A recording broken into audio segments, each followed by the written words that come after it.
სახელითა მამისაითა და ძისაითა და წმინდისა სულისაითა.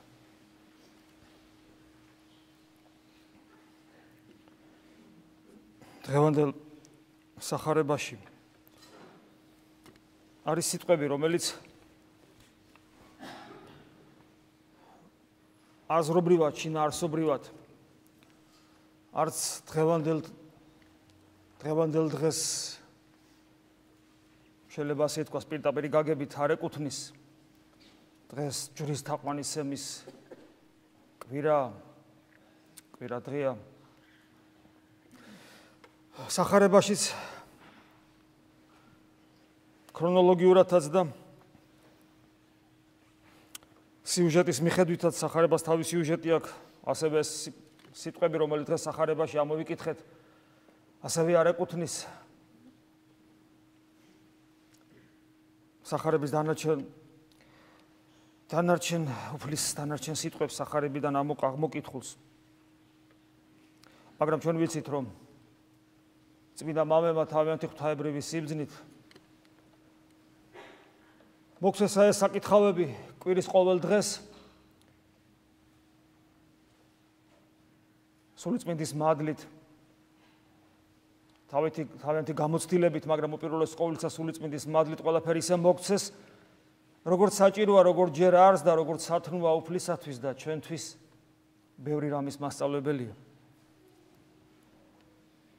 ეს სიტყვები სახარებისა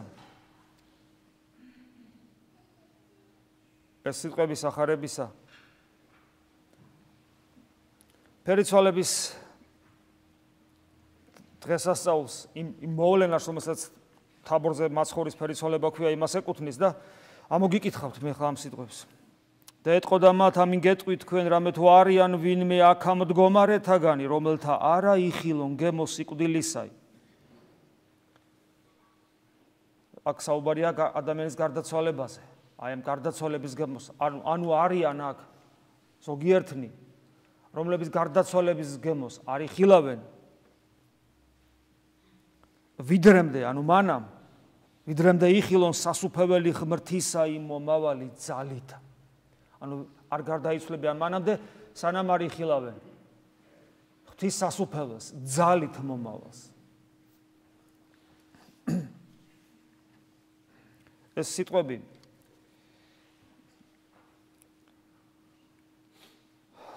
ძალიან მნიშვნელოვანია თითოეული ჩვენთაგანისათვის. ჯერ ერთი იმიტომ, რომ ეს სიტყვები თითოეულ ჩვენთაგანს ეხება. რომ არ ეხებოდეს თითოეულ ჩვენთაგანს, არ იქნებოდა სახარებაში და მით უმეტეს არ აღმოგიკითხავდნენ წირვის დროს. გვეხება და იმიტომ დაიწერა, გვეხება და იმიტომ კითხულობს დღემდე ეკლესია ამ სიტყვებს წირვისას.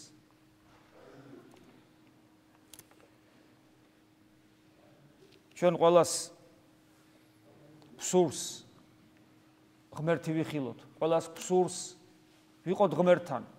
მე იმედი მაქვს, იმიტომ რომ აბა ქრისტეს მოვედით თუ არა ამისთვის. მე იმედი მაქვს, რომ ჩვენ აქ უანგაროთავ დგავართ ღვთის მაძიებელნი. მე იმედი მაქვს, ჩვენ უკვე მივხვდით და თუ რომელიმე ჩვენთაგანი ვერ მიხვდა, მე იმედი მაქვს, ხვალ ზეგ და მასეგ მიხვდება, რომ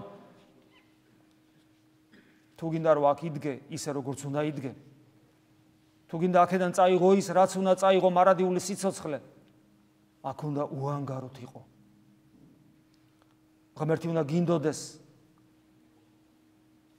იმიტომ რომ უნდა გინდოდეს და არა იმიტომ, რომ ამ ქვეყნიური პრობლემები მოიგვარო. ასე რომ მე იმედი მაქვს, რომ ჩვენ ამგვარი განწყობით ვიმყოფებით აქ. მაგრამ ვიცით, თუ რაოდენ რთულია ამ სოფელში, ვიმყოფებით რა ამ სოფელში, ამ სოფლის სული რა არის გარეთ შემორტყმული. თავისი უცნაური საცდურებითა და ხიბლებით ვიცით რა რთულია გაუძლო იმ საშინელებას, რომელსაც უსამართლობა ქვია. უსამართლობა, რომელიც მთელ სამყაროში არის გაბატონებული. თავადი ამ სოფლისა სატანაო გვასწავლის წმინდა წერილი და მამები განმარტავენ, რომ ეს იმას ნიშნავს, რომ ადამიანები უმორჩილებენ თავიანთ ნებას, სატანის გაუკუღმართებულ ნებას და ამიტომ ადამიანთა ნებაც უკეთურია და ამ უკეთური ნება, ეს უკეთური ადამიანთა ეს უკეთური ნება იკრიბება ქმნის კაცობრიობის უკეთურ ნებას. და კაცობრიობის უკეთური ნებას აძლევს. დაცემულ ქერუბიმს იბატონოს ამ სამყაროზე, ამიტომაც იგი ხდება თავადი ამ სოფლისა. მაგრამ მარტო ასე მარტივადაც არ მგონია საქმე იყოს, თუმცა ეს რაღა მარტივია. არამედ იმ არსებებსაც კი, რომლებსაც თითქოს და ნება არ აქვს, რომლებსაც თავისუფლება და გონიერება არ აქვს, მეცხოველთა სამყაროს გულისხმობ, შეხედეთ, როგორ ბატონობს იქაც უსამართლობა, როგორ იჩაგრება სუსტი, ლამაზი და მშვენიერი, ძლიერისა და მრისხანისგან ცხოველთა სამყაროში. და ჩვენს ადამიანები ვემსგავსებით რა ცხოველებს, მათ მსგავსად, მათნაირად ვცხოვრობ და მოქმედებთ და ჩვენთანაც ისე როგორც ცხოველთა სამყაროში ყოველთვის ძალა იმარჯვებს სიმართლეს. უსამართლობის ეს განცდა ძალა არა მარტო ადამიანური, არამედ ნებისმიერი ის, რაც ცუდია და რაც ბოროტებად შეიძლება მოვიაზროთ.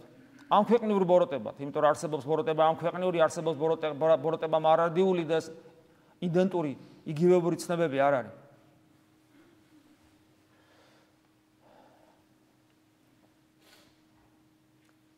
მორწმუნე ადამიანები ყოველთვის ეძებდნენ რა ღმერთის ძიება თანხვედრი იყოს სიმართლის ძიებასთან, სამართლიანობის ძიებასთან უпростоრად.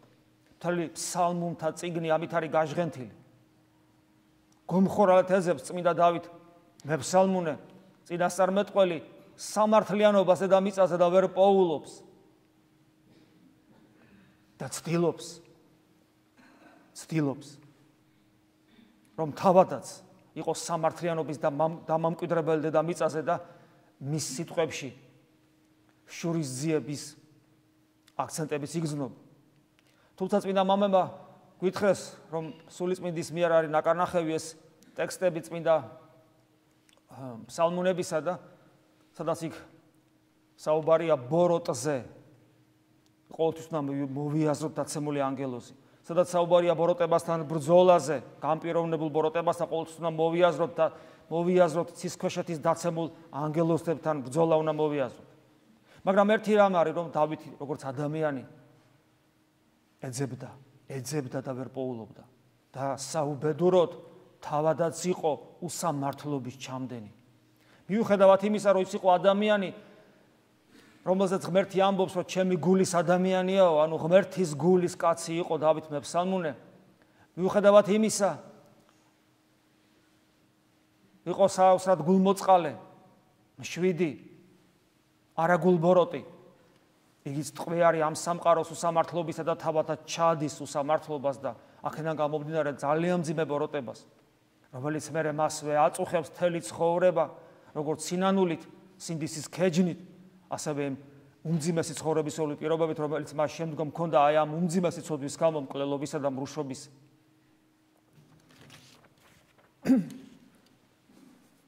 აი ესეა, ვეძებთ და ვერ პოულობთ, მაგრამ აი ეს სიტყვები უფლისა, რომელიც წეგან ამოგიკითხეთ, რომ არიანო აქ ვინმე აქ მდგომარენი, რომელთა არ აიხილონ გემოს სიკვდილისა, ვიდრემდე იხილონ სასუფეველი ღვთისა მომავალი ძალით, ეს იმას ნიშნავს, რომ ზოგიერთნი მორწმუნეთა შორის, სანამ გარდაიცვლებიან, სანამ ამ სოფელში ტანჯავთ საშინელი უსამართლობა ამ სამყაროში, მანამდე უკვე დაინახავენ ღმერთს, როგორც ყოვლის შემძლე, ძალმოსილ არსებას. და მათი რწმენა გამტკიცდება ღვთის ხილვით, როგორც სამყაროს შემოქმედისა, როგორც ყოვლის შემძლე, მაგრამ ამავე დროს უაღრესად ფაქის და დაბალ არსების, რომელსაც სიყვარული ქვია. ეს სიტყვები დღევანდელ დღეს ეკუთვნის, იმიტომ რომ დღეს ჩვენ ჯვარს ვიხსენებთ, ჯვარს უფლისას, რომელიც როგორც ხშირად მithქვავს, არის ერთი დიდი საიდუმლოება, რომლის ამოხსნა ადამიანურ ენას, გონებას, ენას არ ძალუց. იმიტომ რომ ჯვრით მოხდა ღმერთის, რომელიც სამყაროს მიღმიერია და ამ სამყაროს შერიგება. გამოხსნა და შერიგება. ეს შეიძლება ითქვას ერთ და იგივეა. განკურნება, გამოხსნა და შერიგება. ჯვრით მოხდა ეს. ჯვრით იწყება ერთობა ღმერთისა ამ სამყაროსთან. და რა თქმა უნდა, უპირველეს ყოვლისა, ამ სამყაროს მთავართან, არა სატანას არ გულისხმობ, ამ სამყაროს გვირგვინთან, ადამიანთან. და ადამიანის გამო ამ სამყაროსთან. ანუ ადამიანთან შერიგება იწყება და ადამიანის გამო ამ სამყაროსთან. ხშირად გითხოვს, ჯვარი საიდუმლოებაა და ამიტომ ადამიანურად ბოლომდე ვერ განმარტავ თუ რას ნიშნავს ეს და მაგრამ მეორეს მხრივ ჯვრის გარეშე ქრისტიანობა არ არსებობს. კი ვიცით, არსებობენ ქრისტიანული მიმდინარეობები, რომლებიც ჯვარს ებრძვიან. მაგრამ ისინი ჯვართან ერთად ღვთისმშობელსაც ებრძვიან და ღვთისმშობლისა და ჯვრის გარეშე კიდე ქრისტიანობა არ არსებობს, იმიტომ რომ ერთის და მეორეც არის ჩვენი ღმერთთან ერთობის საფუძველთა საფუძველი. ღვთისმშობლის და ჯვრის გარეშე ღმერთი არ განკაცდებოდა და ღმერთი არ გამოგვიხსნიდა. ამიტომ ჯვრის უარყოფა და ყოვლადწმიდა ღვთისმშობლის უარყოფა არის უარყოფა არა უბრალოდ მართლმადიდებლობისა, როგორც შეიძლება ვინმე ფიქრობდეს, არამედ ეს არის ქრისტიანობის უარყოფა. ეს არის ძეღმერთის უარყოფა, მისი განკაცების უარყოფა. ეს არის ანუ იგივე მამა ღმერთის, სულიწმინდა ღმერთის უარყოფა. ეს არის ყოვლადწმინდა სამების უარყოფა. ეს ღვთისბრძოლობა.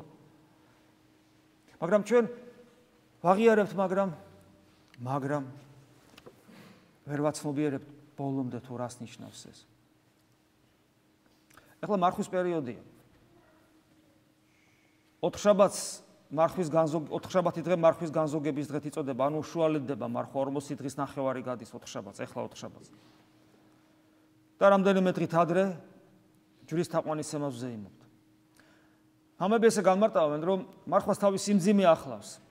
სიმძიმე იქიდან გამომდინარე, რომ ჩვენ ხორცი გვებძვის და ხორცი ჩვენ გვებძვის, ჩვენ ვაიძულებთ ხორცს, რომ ღმერთისათვის რაიმე მოიკლოს. ჩვენ ვაიძულებთ ჩვენს ბუნებას, არა მარტო ხორცს, არამედ სულსაც, რომ როგორც ადრე გითხარით, ცხოვრების ორიენტირი შეცვალოს და მიხვდეს, გაიაზროს, გამოცდილებითაც განიცადოს და უკვე იცოდეს დანამდვილებით, რომ ჩვენი არსობის პური, ანუ ჩვენი სიცოცხლის წყარო არის არა ეს სამყარო, არამედ ღმერთი, მარხვის არსი ამაში მდგომარეობს. ნელ-ნელა ეს უნდა ისწავლოს ადამიანმა. რომ პური არსობის არის ღმერთი და არა ამ ქვეყნიური სამყარო. მაგრამ როცა ჩვენში ეს მიზანმიმართულობა არ არის, რომ რისთვის ვმარხულობთ, ან როცა არის, მაგრამ ჯერ კიდე სუსტნი ვართ, მარხვაში ადამიანი სულიერად გულისხმობ. ეხლა ამ შემთხვევაში სულიერად შეიძლება დაუძლურდეს, ძალები აღარ ყოფნიდეს, მოწყინებაში ჩავარდეს, სულ მოკლეობა გამოიჩინოს. შეიძლება მარხვა არ დაარღვიოს, მაგრამ აღდგომის მომავალ სიხარულზე კი არ ფიქრობდეს, არამედ შინაგანი წუწუნი დაიწყოს. და იმა ჯვრის დღევანდელი დღესასწაული, ჯვრის თაყვანისცემა, ერთგვარი სულის მოთქმის საშუალებას გვაძლევს, სულიერად კიდევ ვიმეორებ. იმიტომ, რომ დღევანდელი დღით ეკლესია გვახსენებს, თუ რისთვის ვმარხულობთ. რომ ჩვენთვის მარხვა არის არა უბრალოდ რაღაც დიეტა და საკვების მოკლება, ან რაიმეს აკრძალვა, არამედ ერთგულება ქრისტესადმი. ცოცხალი ღმერთისაკენ სწრაფვა, რომელიც არის არა შორს სადღაც განყენებულად, სტატიურად, არამედ ჩვენთან მოსული, საოცარი დინამიკით, აი ამ დინამიკით აღდგომის ხატებზე რომ არის ხოლმე გამოსახული, როცა ჯოჯოხეთში ჩადის, შემოსრული ჯოჯოხეთის სურათს ხედავთ აღდგომის ხატზე დაწერილი და უფალი როცა ჩადის და შესამოსელი ზემოთ რომ აქვს აფრიალებული, აი დიდი სისწრაფით ჩასვლას ნიშნავს ეს სახეა ესეთი ხაწერის. დიდი სისწრაფით ჩვენსკენ მომავალი და ჩვენთვის ჯვარზე აღსრულებული. ამიტომ ვინც მართლა მარხულობს, ანუ ვისაც ორიენტირი სწორი აქვს, აღებული ცხოვრებისეული, ცხოვრების საზღვის გულისხმობ. ვინც მარხულობს იმისთვის, რომ საკუთარ თავს ასწავლოს და მოძღვროს საკუთარი თავი, დაუმტკიცოს, რომ პური არსობის არის ღმერთი და არა ეს სამყარო. ესეთისთვის ჯვარის ხსენება და დღევანდელი დღესასწაული საოცარი ნუგეშია, საოცარი ძალის მომცემია. ხოლო ვინც ღვაწლს გაურბის და კიდევ მეორე ღვაწლში არ გულისხმობ პურზე და წყალზე ჯდომას, ღვაწლში არ გულისხმობ უამრავი მეტანის კეთებას და უამრავი კანონების აღსრულებას, მით უმეტეს მაშინ, როცა ჩვენ არც კი გვესმის, რას ვკითხულობ, არამედ ღვაწლში გულისხმობთ საკუთარ თავში ორიენტირის შეცვლას, რომელიც გაცილებით უფრო რთულია ვიდრე პურზე და წყალზე ჯდომა და გაცილებით უფრო რთულია თუნდაც დღეში 20-ვე კანონის წაკითხვა, საკუთარ თავში იმ ორიენტირის შეცვლა გაცილებით უფრო რთულია და ყოველივე ის გარეგანი ღვაწლი სწორედ ამას უნდა ემსახურებოდეს, მაგრამ ვინც აი იმას გაურბის მთავარს, მისთვის ჯვარი შემარცხვენელია. მე არ ვიცი თითოეული ჩვენთაგანი როგორ მივიახლებით ჯვარს, ალბათ უფრო შერცხვენილნი, იმიტომ რომ მრავალ გზის უკან ვიხებთ ხოლმე ამ თავარ ბრძოლაში, რომ საკუთარ თავში ორიენტირი შევცვალოთ. მაგრამ ასეა თუ ისეა, ჯვარი გვაფხიზლებს და გვახსენებს თუ როგორ უნდა ვიცხოვროთ საერთოდ და როგორ უნდა ვცხოვრობდეთ მარხვაში. ჯვარს უკავშირდება რა თქმა უნდა ის სიტყვებით, რომელიც მე თავიდან თქვი, სამართლიანობა და უსამართლობა, ამაზეც გეტყვით, მაგრამ ჯვარს ასევე უკავშირდება, რაც ასევე დღეს სახარებაში ამოვიკითხეთ, საკუთარი თავის უარყოფა, რომელსა უნებს შემდგომად შემსა მოსვლა უარყავ თავი თვისი, აღიღენ ჯვარი თვისი და შემომიდექიბე. აქ სხვადასხვა სიტყვებია, მე სახარებას არ მოგიკითხავთ, ეს მარკოზ მახარებელთან არის ამ შემთხვევაში, თორე სხვაგანაც არის სხვა მახარებელთანაც. თუ რას გულისხმობს მაცხოვარი იმაში, თუ რას ნიშნავს საკუთარი თავის უარყოფა, რას გულისხმობს სულის განრინებაში და სულის წარწმედაში ქრისტესათვის.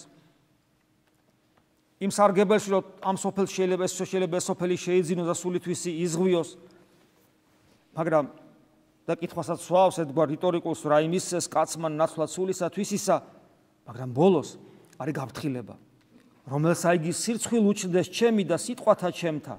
ანუ ვისაც აი უფალი საუბრობს საკუთარი თავის უარყოფაზე და გვიჩვენებს, რომ ეს არის ერთადერთი გზა, რომ ჩვენ უფალს გავყვეთ.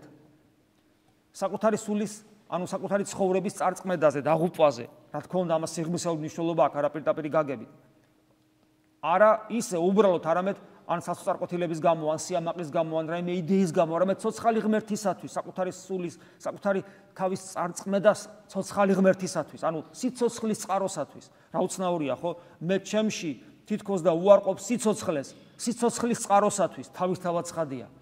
სიცოცხლის წყაროსათვის საკუთარი თავში კნინი სიცოცხლის მოკვდინება ამ სოფლისათვის, რა თქმა უნდა, მოპოვებაა ნამდვილი სიცოცხლისა, თავისთავად ცხადია. მაგრამ ადამიანებს ჩვენ ესეთი სიღრმისეული გაგება ცხონებისა გვიჭირს, ფილოსოფიური სიბრძნის მიერი გაგება და ამიტომ უფალი პედაგოგი, როგორც პედაგოგი, ჩვენი გამზრდელი პედაგოგი, ასევე ამ პედაგოგიურ ხერხსაც მიმართავს და გვაფრთხილებს, რომელსაც სირცხვილ უჩნდეს ჩემი და სიტყვათა ჩემთა, ანუ იმ ადამიანებს, ვისაც შერცხვებათ აი ამგვარი ცხოვრებისა, ქრისტესათვის საკუთარი თავის უარყოფისა. და შემდეგ ახასიათებს ადამიანს, რომელსაც ეს ერწყვინება, ანუ ქრისტეს ერთგულება ერწყვინება. და არ დაგვავიწყდეთ, ქრისტეს ერთგულება, ღმერთის ერთგულება ძალიან იოლია დღეს. ეს მოდაშიც არის, მორწმუნე ვარ, აბარა ადამიანი იტყვის. რა უნდა ღმერთის ერთგულებას? მორწმუნე ვარ, ქართველი იტყვის მართლმადიდებელი ვარ. რა უნდა ამას? რა პრობლემა? ქრისტეს ერთგულება. ქრისტეს ერთგულება, რომელიც არის სწორედ ღმერთის ერთგულება. ქრისტეს ერთგულება ჯვარცმულის, შეურაცხყოფილის, დამცირებულის, ჩვენგან შეფურთხებულის, ჩვენგან ნაცემის, ჩვენგან ვის ჩვენგან? სამყაროსგან. აი ამ სამყაროს წინაშე ქრისტეს ერთგულება, ქრისტესადმი ერთგულება, რომელიც ამ სამყაროს მიერვია გათელილი, შენერწყვებული, დამცირებული. და არა მარტო მაშინ 2000 წლის წინ, არამედ დღევანდელ დღემდე. და არა მარტო ეკლესიის გარეთ დგომი ადამიანებისაგან, არამედ თვით ეკლესიის წიაღშიც. და არა მარტო მრევლის მიერ, არამედ თვით სასულიერო პირების მიერაც. აი, როდესაც აი ამგვარ სოფელში ხარ და ქრისტეს ერთგულებას გამოიჩენ, წინასწარვე შეიძლება ითქვას, რომ ეს არც ისე იოლი იქნება. ამხედრდება მთელი სამყარო, არა მარტო წარმართული, არა მარტო ყოფილი ქრისტიანული, არამედ თავად ეკლესიის წიაღი შეიძლება ამხედდეს შენ წინააღმდეგ. სადაც ეს ამასოფლის ეს საშინელი, დამყაყებული, მაგრამ ჯერ კიდევ ცოცხალი სული არსებობს და შემოსული. და დიაგნოზს სვავს უფალი ესეთ ადამიანზე, ახასიათებს, როგორი ესეთი ადამიანი, რომელსაც ქრისტეს ირცხვენია, ქრისტეს ერთგულების წვენია. ნათესავი, მემრუშე და ცოდვილი. ცოდვილი, ზოგადად გასაგებია, ცოდვილი რა, როცა ღმერთისკენ არის სწრაფის. მემრუშე, მოღალატე. ყოველი ადამიანი, ვისაც რცხვენია თავისი ქრისტიანობის და უფლისადმი ერთგულების ყველგან, ესეთი ადამიანი მრუშად იწოდება წინაშე ღვთის, თავად ქრისტეს მიერ. ეხლა ჩვენ აქ ძალიან ბევრი ასაკოვანი ადამიანები, რომლებმაც ვიცხოვრეთ საბჭოეთში, სწორად თქვი? ხო, აი იქ რომ ვიცხოვრეთ, ჩვენ მე პირადად ესე მეგონა, როცა ჩემში რწმენა შემოდიოდა, რომ ეს საბჭოური ათეიზმის ნაყოფი იყო დევნა სარწმუნოების. ესე გვეგონა ძალიან ბევრს და ჩვენ ვფიქრობდით, რომ საბჭოეთის დამარცხებასთან ერთად ქრისტიანობაც იზეიმებდა. მაგრამ ძალიან მწარედ მოვტყუნდით. იმიტომ რომ ქრისტიანობის დევნა საკუთრივ საბჭოეთის პროფესია არ იყო. კი, ეს მძვინვარე ათეიზმი, მაგრამ ათეიზმი შეიძლება იყოს მძვინვარეც, ანუ როცა ფიზიკურად ცდილობს განადგურებას, მაგრამ უგუნური და სულელი და ასევე ათეიზმი შეიძლება იყოს გარეგნულად ნაკლებ მძვინვარე, მაგრამ გაცილებით უფრო მზაკვარი. ასე რომ, ასეა თუ ისია, ჩვენ დღეს ხვდებით, რომ ზოგადად კონკრეტულად ათეიზმისგან კი არ იდევნება, მხოლოდ ათეიზმისგან.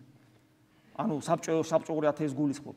არამედ ამასოფლის სულისაგან იდევნება. და ამასოფლის სული ყოველთვის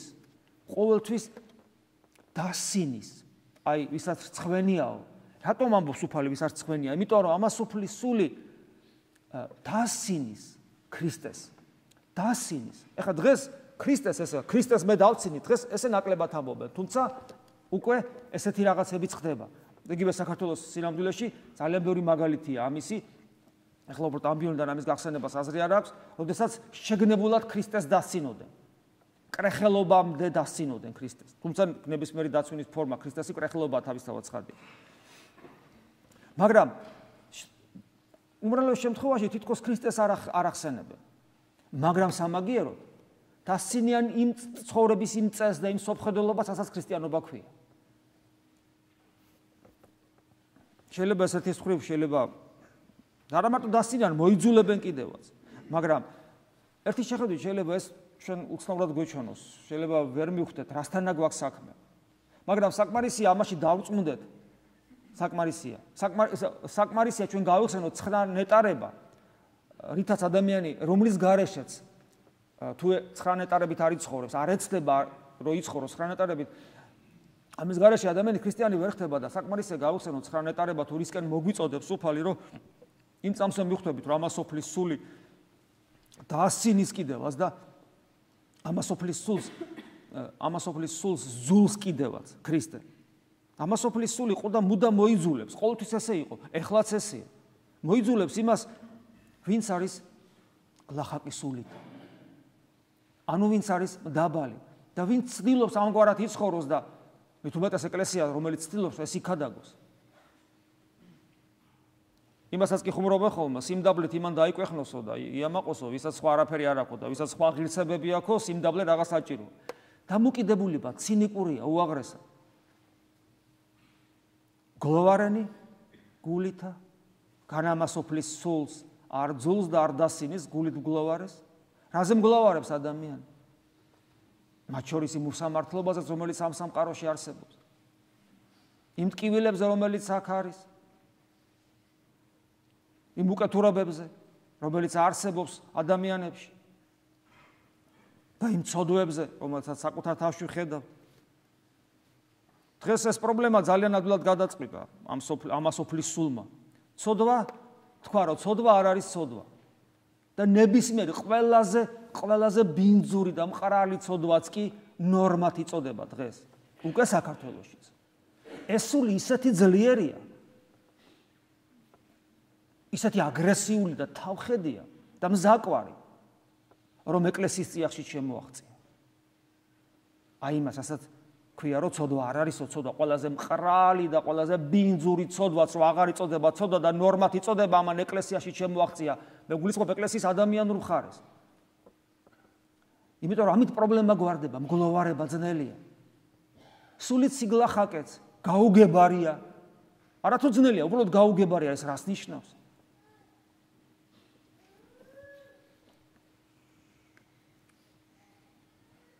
მე ვფიქრობ, ამასოფლის სული დასინის მშვიდსაც და სიმართლისათვის მშიერ მწყურვალსაც.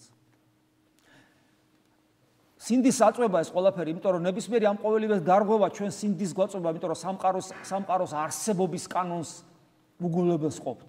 და როცა ამ კანონებს უგულებელს ყოფთ, ეს ჩვენ პრობლემებს გვიქმნით. ამიტომ სიტყვას აქვს საოცარი ენერგია. სიტყვა არის სულის ენერგია. სიტყვით განმართლების, სიტყვით დაიჟები, როგორც უფალი გვასწავლის. ამიტომ ჩვენ ადამიანმა მიმართა შემდეგ გზას სიტყვას მნიშვნელობა შეუცვალა.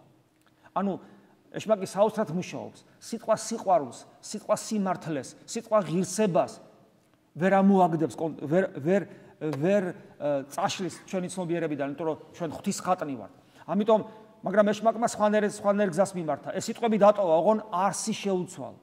და თითოეული ეს სიტყვა სიცოცხლე, სიტყვა სიმართლე, როგორც გითხრათ, სიტყვა სიყვარული, ღირსება და ასე შემდეგ შეუცვალა არსი და სხვა დატვირთვა შეძინა. ამიტომ იგივე სიმართლისათვის მშიერი და მწყურვალი სიტყვის დანიშნულება შეცვალა და დღეს მთელი კაცობრიობა რო გადახედოთ, თითქოს სიმართლისათვის იბრძვიან. და მათი ბრძოლა სიმართლისათვის ეს ლიბერალიზმად იწოდება, ტოლერანტობა. რა არის ტოლერანტობა? სხვა არ დაჩაგრო, მაგი ჩვენც ვიცით. სხვა არ დევნო, მაგი ჩვენც ვიცით. სხვა აღსარებლობა, სხვა ერის წარმომადგენელს თავში არაფერი არ ჩაატყა, არ გალანძღობ, მაგი ჩვენც ვიცით ქრისტიანები. აბა რას მასწავლი მე ტოლერანტობით? გამაგებინე. სათყოფილა ნამდვილ ქრისტიანობას, რომ უდევნია სხვა სარწმუნოება და ქრისტიანობა განურჩევია ადამიანი ეროვნების მიხედვით, სათყოფილა ეს. მაგრამ ისიც სათყოფილა, რომ ქრისტიანობას უთქვია საკუთარი სამშობლო არ გიყვარდესო და გული არ გეთუთხებოდესო სამშობლოსათვის, ესეც სათყოფილა. ანუ რა უნდა ტოლერანტობა როგორ უნდა მასწავლონ? ტოლერანტობას კი არ მასწავლიან. გულგრილობას მასწავლიან, რომ დავინახავ, რომ ადამიანი ცოდვის წუმპეშია. უნდა თქვა, რომ შენთვის, აი ადამიანი მიდიხარ და ლაფში წევს ადამიანი, ლაფში და ღრუტუნებს. ესენი გეუნებიან ლიბერალები, არ წამოაყენო. ეს იმისთვის ბუნებრივი მდგომარეობა. ხო ხვდებით, რასაც გეუნებით? აი ეს არის ამათვის ტოლერანტობა და ეს არის ამათვის სიმართლე. არა, ანუ ტოლერანტობას რა დატვირთვა შეძინეს? სხვა სინამდვილეში ეს არის გულგრილობა, უსიყვარულობა ადამიანის მოდგმისადმი, როცა შენ შეგილია უშუალოდ წამოაყენო და თეორიებს უთხზავ, რომ ლაფში წოლა და ღრუტუნი ნორმაა ადამიანისათვის.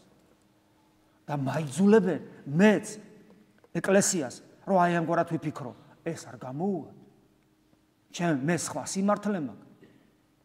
მე სიმართლე მაქვს, რომ მთელი ჩემი არსებით ვეცდები, რომ ისიქიდან წამოვაყენო. და არა ძალადობით, ესეც ვიცი მე. არამედ სიყვარულით, ცოდნის მიცემით, სიმართლის ჩვენებით, ქრისტეს ჩვენებით, ღმერთისაკენ სავალი გზის დანახვებით, ცხოვრების საზრისის მიცემით.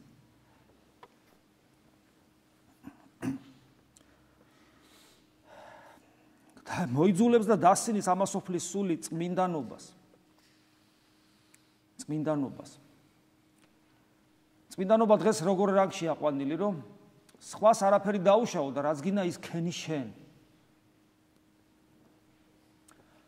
წმინდანობის ეს განმარტება, რაც ამასოფლის სულს ახასიათებს, სწორედ ამგვარ განმარტება სწორედ იმ გულგრილობამდე მივყავართ, რასაც ყოველთვის ებრძოდა ქრისტიანობა. ქრისტეს ერთგულება ხო საერთოდ გაუგებარი რამ არის, ეს საერთოდ სხვათა შორის ქრისტეს ერთგულებასაც შეეხება. ქრისტეს ერთგულება ეს არც ისე ადვილი გასაგებია თვით ეკლესიის წიაღშიც. იმიტომ რომ ქრისტე სიტყვით კი ვამბობთ ამას ჩვენ სასულიერო პირები, მაგრამ ქრისტეს რომ უერთგულო. ქრისტე უნდა იყოს შენი ცხოვრების საზრისი და რაც თავარია, ეკლესიაში ჩვენი მყოფობის მიზანი. სასულიერო პირისათვის ქრისტე ყველაზე მთავარია.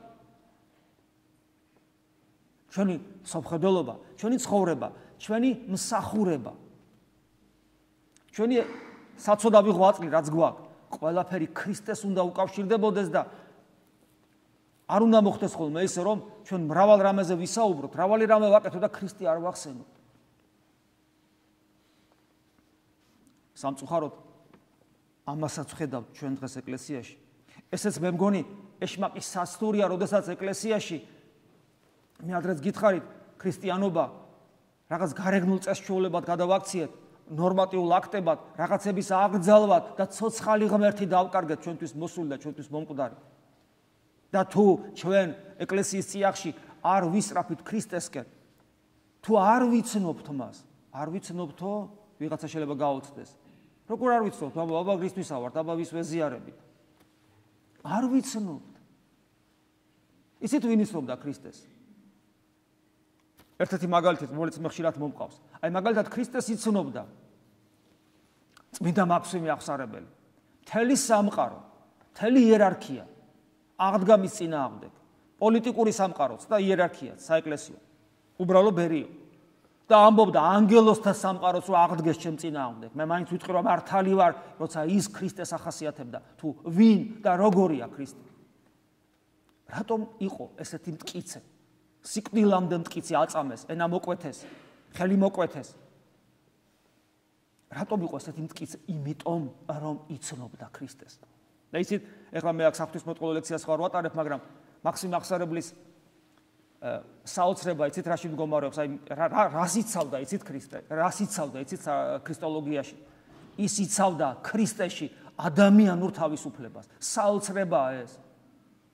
ის ქრისტეში იცავდა ადამიანურ ღირსებას.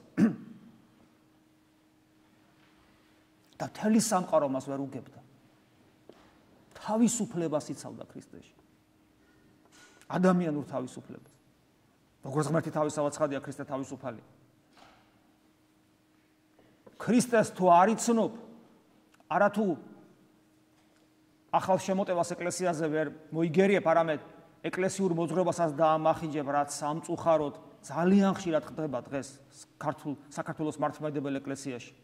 მათ შორის სასულიერო პირებში, რომლებიც არ იცნობენ ქრისტეს და ქრისტეს თავიანთი უკეთური ნების მიხედვით ირგებენ და თვლიან, რომ ქრისტე აი ესე და ესე და ამგვარად მოიქცეოდა აი ამ სიტუაციებში და იქცევა, ისე როგორც ისინი თვლიან. ხო და ამაზე მეტი ბრძოლა ქრისტეს წინააღმდეგ რაღა გინდა, როცა ქრისტეს მოძღვრებას შენ ჭყუაზე მოირგებ და სხვასაც ესე ასწავლ. ეხლა როცა ჩვენ საუბარს ვაგრძელებთ ქრისტეს შესახებ, დღეს ჯვრის თაყვანისცემის კვირაა და ქრისტე ვერ გავიგეთო თქვით. აი მაქსიმე აღსარებელი იგებს ქრისტეს. მაქსიმე აღსარებელი ვერ იქნა გაგებული სამყაროს მიერ. მათ შორის კიდევ ვიმეორებ. სასულიერო უმაღლესი სასულიერო პირების მიერ. პატრიარქების და რა ვიცი, მთავარეპისკოპოსების და ასე შემდეგ. იგი მოკლული იქნა. როგორ ფიქრობთ? აი როცა მაქსიმე აღსარებელს კლავენ ქრისტიანები. ამით ვის კლავენ? ვის აცვავენ კიდევ ერთხელ ჯვარს თუ არა ქრისტეს? ესე იგი, როდესაც ჩვენ საუბრობთ ქრისტეს ჯვარცმაზე, ქრისტეს ჯვარზე, ქრისტე მუდამ არის ჯვარცმული სამყაროს მიერ და პერიოდულად ეს პერსონიფიცირებულ სახეს იღებს იმ ადამიანების დევნით, ვინც ბოლომდე იცნობს და ამიტომ ბოლომდე უერთგულებს ქრისტეს. მე ესე მგონია, რომ თითოეულმა ჩვენთაგანმა ბოლომდე რომ გაიცნოს ქრისტე, იმ წამსვე მისი მდგომარეობა ყოველ შემთხვევაში ისეთი იქნება, რაც მოწამის აღსარებლის რანგში აიყვანს. იმიტომ რომ შეუძლებელია ქრისტე გაიცნო, შეუძლებელია მართლაც არც ერთი წამი ქრისტეს გარეშე არ იცხოვრო და შეუძლებელია რომ ქრისტეს თვალებით ხედავდე რა სამყაროს, ამ სამყარომ არ მოგიძულოს. იმიტომ რომ თუ ქრისტეს თვალებით დაინახავ ამ სამყაროს, ისევე გეტკინება, როგორც ქრისტეს ტკიოდა. ქრისტე ჯვარზე აღესრულა. როგორც თანამედროვე ექსპერტები ამბობენ, იკვლევენ ტურინის უდარას, ქრისტეს გული გაუჩერდა. ჩვენმა ცოდვა გული გაუჩერა, ჩვენ მას გული გაუჩერეთ, უწმინდესი გული. მე ღრმად ვარ დარწმუნებული. ქრისტე თავისი ნებით ავიდა ჯვარზე და ჩვენი უკეთურობა განივთებული სახით წარმოგვიდგინა, როგორც მისი ჯვარცმა, რომ დავინახოთ, რა მდგომარეობაში ვიმყოფებით. თორემ ჯვარზე რომ არ ასულიყო, ჩვენი უკეთურობა, ჩვენი უსიყვარულობა და სიძულვილი ისედაც მოუკლავდა მას გულს და ისედაც გაუხეთქავდა მას გულს. ჩვენის სულიერად, უпростоრად იდეურად, ჩვენი გაუკუღმართებული ნებით მოუყალიბ. ჯვარცმა იყო დაფიქსირება, განივთება ჩვენი შინაგანი მდგომარეობის. ასე რომ ყოველი ადამიანი, რომელიც მართლაც ქრისტეს თვალებით დაიწყებს ამ სამყაროში ყურებას, ალბათ ვერც ერთი ადამიანი ვერ გადაიტანს ამ სამყაროს უკეთურებას და განსაკუთრებულად იმ უკეთურობას, რომელიც შეიძლება ეკლესიაში ჩანდეს და ვლინდებოდეს.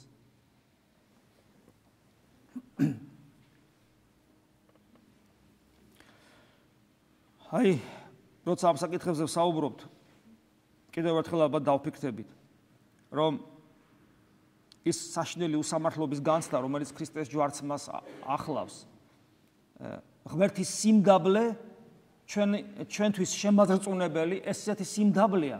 აი როცა ამბობ იესო ეს არის განკაცებული ღმერთის სახელი, ღმერთის ადამიანად მოსული ღმერთის სახელი. იესო არის ადამიანის სახელი, რომელიც არის ამავე დროს ღმერთი. უკვე ეს შემაძრწუნებელი სიმდაბლეა ღმერთის. მამები იყვნენ, როცა იესოს ლოცვის ლოცვა უნდოდათ, იესოს როგორც კი იტყოდნენ, ტიროდნენ, ვეღარ აგრძელებდნენ. აი ეს მამები იყვნენ და ის ადამიანები, რომლებიც მართლაც ქრისტეს თვალებით უყურებენ სამყაროს, მათ არ შეეძლოთ, მათ ადამიანურ ბუნებას არ შეეძლო მის ატანა. იმ სიმდაბლის ატანა, რა სიმდაბლითაც მაცხოვარი მოვიდა. ჩვენთვის აუტანელი სიწმინდეა ეს. ამიტომ როგორც კითხვი იესოს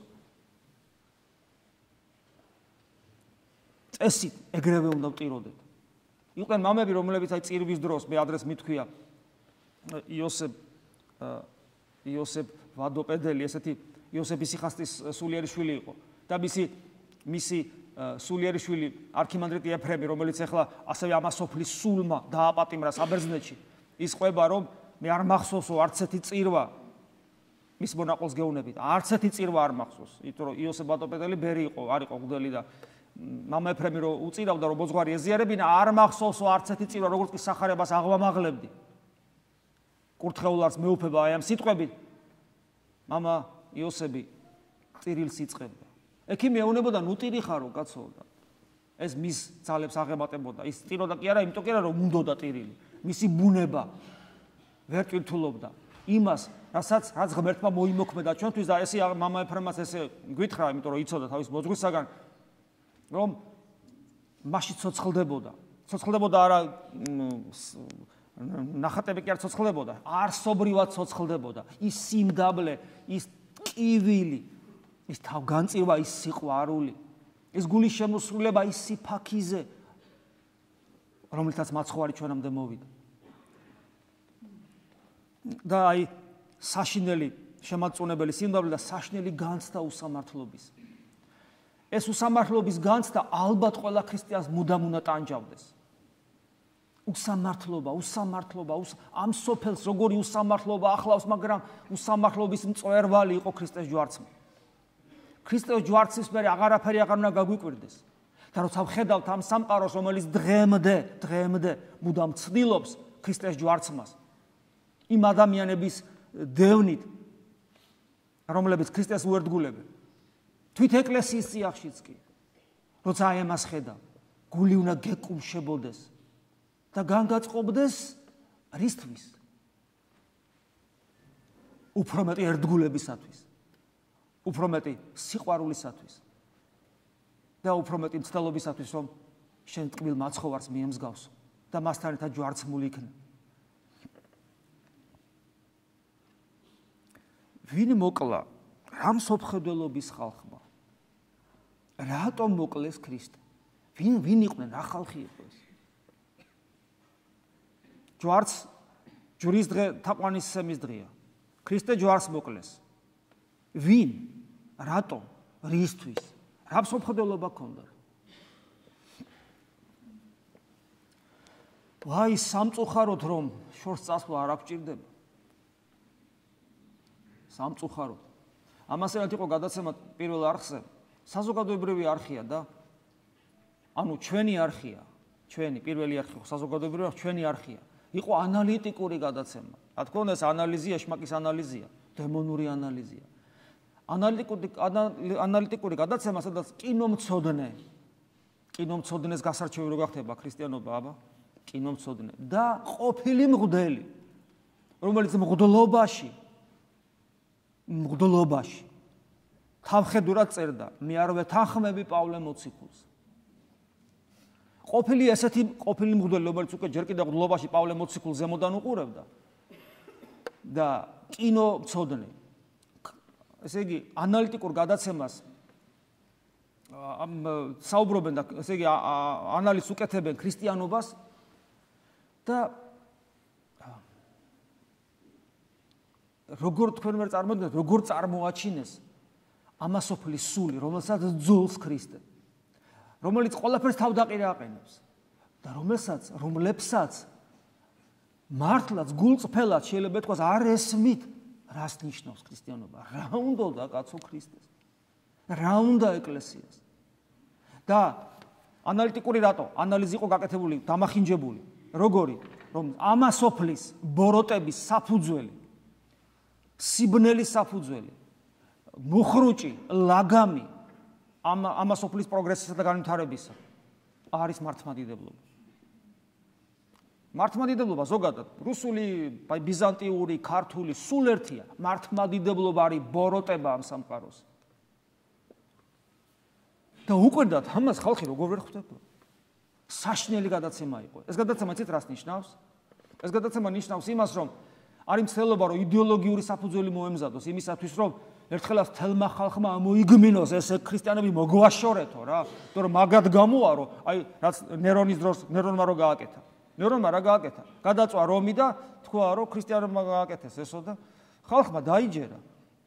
და ქრისტიანებს დევნიდან ისინიც, ვისაც რელიგია საერთოდ არ აინტერესებდა, იმიტომ რომ ეგონათ, რომ ამ ბოროტების სათავეში ქრისტიანები იდგნენ.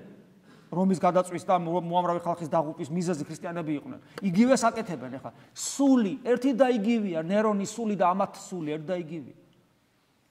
მათ სურთ იდეოლოგიური საფუძველი მოამზადონ, რომ როგორმე ხალხმა მოიგმინოს, მოგვაშოროთ ეს ქრისტიანები. და ძალიან უჭირთ, უკვირთ, წინთ, რომ ხალხმა ჯერჯერობით ეს არ ამოიგმინა. მაგრამ ისინი ამას აკეთებენ. ჩვენ ესე ძინარე მდგომარეობაში სულ ჩაფურთხებულები, ბოლოს და ბოლოს ამ ქვეყნიური სამართლიანობაც ხომ არის და ეს საზოგადოებრივი არხი ხო ჩვენი არხიც არის, მართლმადიდებლების. არ გვეძლება საშუალება თუ გვეძლება და ჩვენი მცოდნარობის გამო ვერ ვახერხებთ, ჩვენ ვერ ქმნით ისეთ გადაცემებს ანალიტიკურს, სადაც ვინმეს კი არ გავლანძღავთ ან იმ კინომცოდნეს, ან ყოფილმხდელს, არამედ წარმოვაჩენთ მართლმადიდებლობას როგორც ასეთი და მართლმადიდებლობის აპოლოგიას დავიწყეთ და ვაჩვენებთ ჩვენ ძმებს ყველას, რომ მართლმადიდებლობა არის სინათლე და ერთადერთი სინათლე სამყაროში, რომლის გამოისობითაც ეს სამყარო ჯერ კიდევ არსებობს. მაგრამ როგორ უნდა გავაკეთოთ ეს და რატო გვძინავს საერთოდ, რატო არ ვაკეთებთ ამას? ალბათ იმიტომ, რომ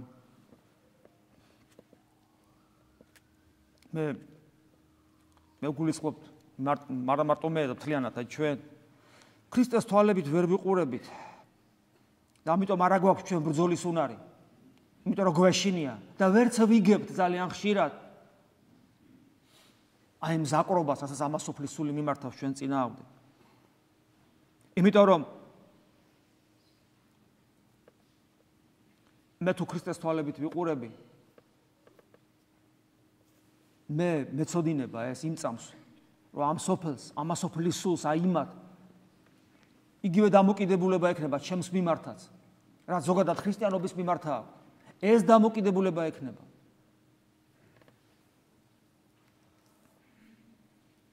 მაგრამ რა თქმა უნდა, აი უფალი სახარებაში იმასაც ამბობს, რომ იქ სადაც მე მიმიღებენ, თქვენც მიგიღებენ. ანუ თუ წარმოვიდგენთ, რომ მეტნაკლებად იდეალური სიტუაცია შექმნიდა, სადაც ჩვენ მაგალითად საქართველოში მოსახლეობის მნიშვნელოვანი ნაწილი არის ისეთი, რომელიც მაცხოვარს მიიღებდა, მაშინ ეკლესიასაც მიიღებენ. მაშინ ეკლესიაც განვითარდება როგორც რაოდენობრივად, ისე ხარისხობრივად. თუმცა ხარისხობრივი განვითარება რაოდენობრივობაზე დამოკიდებული არ არის.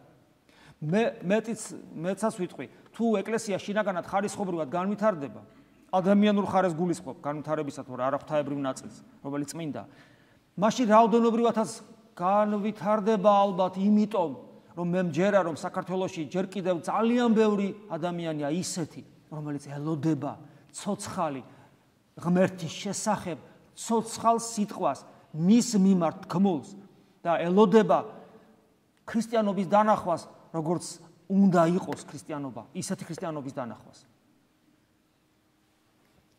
ანუ ეს ჩვენი ბრალია და ჩვენი საკეთებელია. რაც შეეხება თავად მაცხოვარს,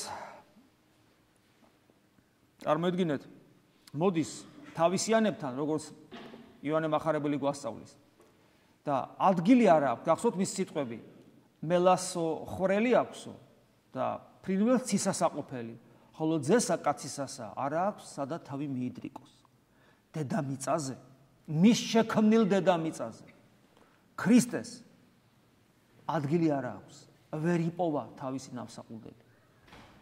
ერთადერთი ადგილი, სადაც ამასოფლის სულმა ჩვენთვის მომკვდარი ტკბილი მაცხოვარი სიამოვნებით დაასვენა ბრჭყალებში და ადგილი მიუყუთნა და შენიაო ეს ადგილი, ეს ერთადერთი ადგილი სამყაროში აღმოჩნდა ჯვარი. ეს ხოთაშორის, რაც მე გითხარით, ერთ-ერთი საფუძველთა საფუძველია თუ რატომ უნდა მიყვარდეს ჯვარი, იმიტომ რომ ეს ამ სამყაროში, თელს სამყაროში, თელს მეტაგალაქტიკაში ერთადერთი ადგილია, რომელიც ქრისტესია. სხვაგან ქრისტე ვერსად ვერ გაჩერდა, სხვაგან ვერსად ვერ მოახერხა, არსად არ გაუშვეს. ჯვარია მისი ერთადერთი სამყოფელი ადგილი, ეს ის ადგილი, რომელიც თქვა რომ არ მაქვსო და აი ის ჯვარია. არ მიყვარდეს ჯვარი? არ მიყვარდეს ჩემი ტკბილი მაცხოვრის მოსასვენებელი ბრჭყალებში ადგილი, რომელი ადგილითაც მან ჩემს მიმართ საოცარი სიყვარული გამოხატა? ამიტომაც პავლე მოციქულის სიტყვები მახსენდება, მეო ჯვარცმული ვარო, პავლე მოციქული ამბობს, ქრისტეს ბაძავს, რატომ? იმიტომ თუ ადამიანი ეცდება რომ ჯვარცმული იყოს ამ სოფელში მაცხოვარივით, მაშინ შენ როგორც ჯვარცმულში, შენს გულში როგორც ჯვარცმულის გულში, ასევე იქნება განსასვენებელი ადგილი მაცხოვრისა. თუ შენი ცხოვრება იქნება ჯვარცმა მაცხოვრისათვის, შენზეც იქნება დავანებული უფალი, ჩვენი იესო ქრისტე. ამიტომაც არის, რომ ადამიანი, რომელიც მეტნაკლებად ცდილობს ქრისტეს უერთგულოს და მეტნაკლებად ერთგული ადამიანი მაცხოვრისა თავისი საზომით არის ჯვარცმული ამ სოფელში ქრისტეს სიყვარულისათვის, ამიტომაც გზნობენ ხოლმე ესეთი ადამიანები საოცარ ბედნიერებას და სიხარულს, იმიტომ რომ ამ მათ გულებში მაცხოვარი იმკვიდრებს თავის ადგილს.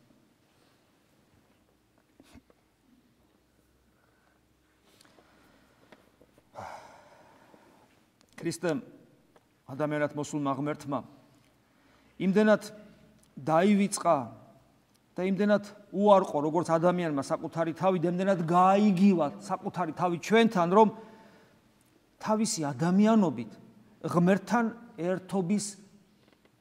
ერთობის განცდის დაკარგვაზეც კი, ღმერთთან ერთობის განცდა, ხო გესმით, ეს ქრისტეს ადამიანური ბუნება და ღვთაებრივი განუყოფელად ერთად არის. ერთი ღვთაებრივი პიროვნებით, ხო? ერთი ღვთაებრივი პიროვნებით არიან ერთად.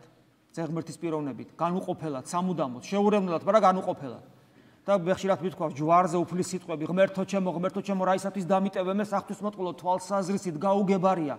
რას ნიშნავს დამიტევე, იმიტომ რომ ღმერთი, მამა ღმერთის თანაარსია, ერთი არსება აქვს. ესე იგი, ამას ქრისტე ამბობს როგორც ადამიანი, მაგრამ როგორც ადამიანი სამუდამოდ არის შეერთებული ღვთაებრივს, მისი ადამიანური ბუნება, ღვთაებრივ ბუნებას, სამუდამოდ, განუყოფელად, განუშორებლად, თუმცა შეურევნელად. და როგორ ამბობს ამას მაცხოვარი, როგორ განიცადა ეს საშინელება ღმერთისგან ცალკე ყოფნისა. აი, გააკეთა ეს. მე არ ვიცი როგორ. თავის ყოვლის შემძლეობით. და ეს გააკეთა ჩვენთვის გააკეთა. ანუ ამითაც გვერდგულა და გვითხრა, რომ მე ესეც ვიცი რა არის. მე ვიცი რა საშინელებაა ადამიანი მოწყვეტილი ღმერთს. მე ვიცი რა ტკივნეულია ეს და რა უბედურებაა ეს. რა ჭირს ამ სამყაროს და ვერ იგებს, მაგრამ ქრისტიანს, რომელიც ამას იგებს, ამ ტკივნეულია მისთვის, როცა ღმერთის განცდა არა გვაქვს, მაგრამ მაცხოვარმა ესეც განიცადა სრული სისავსი. ღმერთო ჩემო, რა ისათვის დამიტევე მე, ამოიგმინებს. აი სრული ტკივილით, მამები ამბობენ, რომ მისი ტკივილი იყო არაერთი კაცის დაშორება, რომ ხდება ღმერთთან, ამის ტკივილი არა, მთელი სამყარო როა დაშორებული ღმერთთან, მთელი სამყაროს ტკივილი იყო შეკრიბილი აი ამ გმინვაში, ღმერთო ჩემო, რა ისათვის დამიტევე მე, მან გააკეთა ეს შეგნებულად. და ამითაც ჩვენს გვერდზე დადგა. და თვით მოკვდაობაც კი, სიკვდილი რასაც ქვია, თავისი ამ მაზრზენი ფორმებით ისეც მიიღო და მისი სხეული უსულო დიდო ღვიმეში, საფლავში. ყველაფერი გააკეთა. ჩვენთვის და ეს ყველაფერი ჯვარზე, იმ ადგილზე, რომელიც სამყარო მიუჩინა უკეთურმა სამყარომ ადგილი, უფალს ჯვარზე, შენი ადგილი აქ არისო და იმ ადგილიდან, რომელიც ჩვენ მიუჩინეთ, სამყარომ, ანუ ჩვენ გავიმეტეთ, იმ ადგილიდან დაიწყო ჩვენზე ზრუნვა. მიუტევეო, მამაო, არ იციანო რას აკეთებენ. არ მიყვარდეს ჯვარი. და არ მიჩვენებდეს ჯვარი მე იმას თუ როგორ ვიცხოვრო.